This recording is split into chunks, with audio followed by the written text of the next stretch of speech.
Timothy popped the final pickled plum into his mouth. I smiled. Years ago at Marie's little house by the cow pasture, he used to eat pickled plums like candy. It would stain his lips red as paint, and I would laugh and ask him if he'd joined a troop.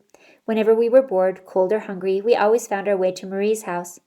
Marie is Gerard's wife, and both her sons were dead, killed in the Great War. She treated any child, no matter what their family name, like her own. When she saw how much Timothy liked her pickled plums, she stopped donating them to the charity baskets and saved them all for him. When the women at the church complained, she made stewed cucumbers to give instead. Even when Timothy stopped coming to her house, Gerard told me she still sent bottles of pickled plums up to Steedsley 2 or 3 times a month. I tried to picture Lady Caroline serving pickled plums at her dining table. I had never seen her do it, but then again for Timothy she might have made exceptions. I frowned. There would be no more of Marie's plums for anyone if I did not manage to save Gerard's position. Lisby, Timothy was saying. Both Timothy and Richard were staring at me from across the table. Don't call me that, I said, irritated that I'd been caught wandering off. Nobody calls me that any more. What? Timothy asked. Lisby?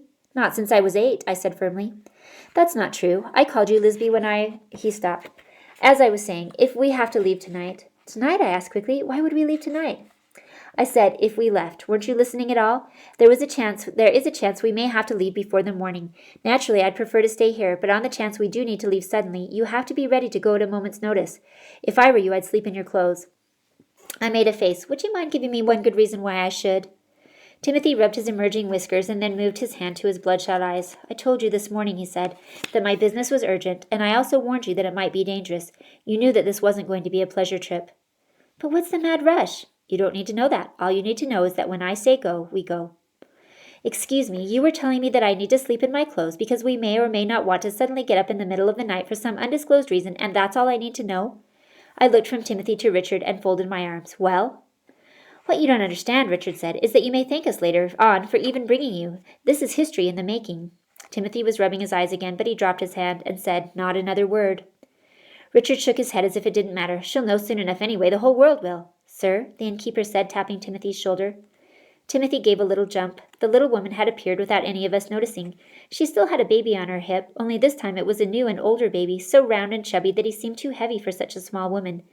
In a quiet voice she spoke again. Sir, may I speak a word to you? It's about what you were saying earlier. Timothy leaned closer. Pardon me? She took a timid step closer. Sir, about what you were saying earlier. Timothy stood up, and for a moment I thought he was going to take the woman off to some private corner just to keep me from hearing their conversation. But instead, he just walked to the other side of the woman and leaned his head down close to her mouth.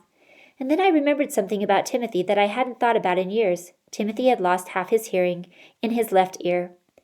It had happened the winter before I turned 13. All of us, it seemed, from the country's first families down to the poorest villager, had come down with a fever. But Timothy had got it worse than most. He was in bed for 3 months. I remember because my sisters and I had brought him hot house flowers and jellies once a week. After a while, for some reason, I started to come more often. We played chess, read books, or just looked out the window together. It was the one time in my life that I had ever spent time alone with this boy whom my parents had wanted me to marry. It was the one year in my life when I actually thought I could marry him. But of course I was 12 then. My brother tells me that there's been flares, I heard the innkeeper whisper to him. Tell your brother to ready some horses at once. She nodded, and then took herself and her baby to the kitchen. What does that mean, I asked. It means someone is following us. Who? I demanded. Why? Never mind, get your things. I got up from the table. Who is following us? The 2 old men on the far end of the table looked up at us. Quiet, Richard whispered. By now my 2 companions had gathered their bags and were heading out the back door. I had no choice but to follow, but every aching inch of me was protesting. Timothy, I asked. I wasn't trying to whine or complain, but I was tired, really tired. On top of traveling horseback for the past several hours, I'd been up most of the previous night. Can't you please tell me what's going on? Later, he said, gesturing me to hurry. Well, that was better than a flat refusal. Taking hope, I followed him into the dark night, where a blast of cold, damp air slapped me in the face. I gasped, shivered, and then hurried to catch up. The sky above had cleared and was now salted with stars, but there was no moon in sight yet. I looked up, trying to catch sight of any flares, but I only ended up tripping over a bucket and making the dogs bark. Whatever was in the bucket was now soaking my right foot. The innkeeper's brother was in the lean-to with the lantern. I sat down on a barrel and watched as Timothy and Richard hurried to help the man finish saddling the new horses. I did not offer to help. The last thing I wanted to do after a big meal was get on a horse and ride out into the dark, cold night. I asked Timothy, half jesting, "Can't Richard just take the thing and you stay here with me?" Timothy was not amused. Don't you dare start on that now, Timothy said. I begged you to stay in Audleton and get on the ship. I gave you every chance in the world to take the safe way home. For 2 cents I'd leave you now if I could, but... I held up my hands. I'm joking. Of course I'm coming. 2 cents. I get it, okay? I'd leave you for free, Richard grinned. As soon as we left the yard of the inn, Timothy started galloping. I urged my horse after him. The cold air chased the fogginess out of my mind, and despite the late hour, or perhaps because of it, a glorious, if temporary, shiver of exhilaration went up my shoulders as the three of us raced down the road. I didn't know what we were running away from, and maybe I didn't want to know, but I did know that this was still a lot more fun than reading a book in a cramped cabin aboard a ship on the ocean. I forgot about my fatigue and tasted the damp air on my tongue. My pulse quickened, and I wanted to shout, "Trolla! Trolla!" like Father always did when he galloped on Old Cumberboy. But all my fun ended when, without a word, Timothy came to a halting stop and left the open road. I called, "Wait, what are you doing?"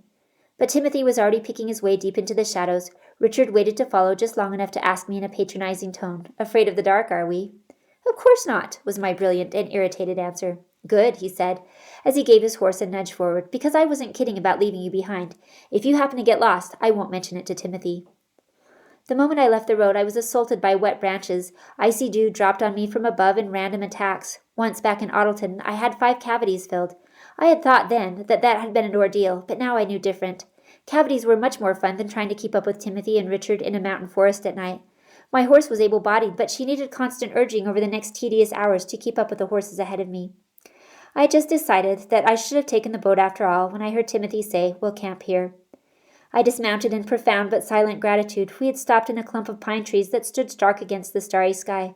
The ground was so wet that my worthless sneakers were wet almost as soon as I landed, bringing home to my mind that I hadn't exactly brought my sleeping bag with me. By the time the animals had been taken care of for the night, I was so tired that I no longer cared where I slept. I crawled under the nearest pine tree, where I found a bed of springy, dry pine needles. It wasn't warm, but it was sheltered.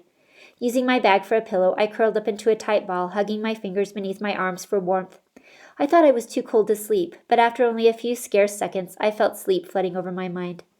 "Lisbette," I heard Timothy calling from somewhere in the dark. I pulled deeper into my coat and murmured, "What?" "Lisbette." I stirred and forced myself to speak up. "I'm here." I could barely distinguish his dark figure from the darkness surrounding us. He knelt down and pressed something at me. It was a blanket. I was so sleepy that I didn't even remember to say thank you. I just spread it out over me and fell blissfully into a profound slumber. Sometime in the middle of the night, when I stirred to turn over, the thought occurred to me that Timothy had only packed 1 blanket, and that wherever he was at this moment, he was sleeping without it. "I'll feel guilty in the morning," I promised myself, and fell back asleep.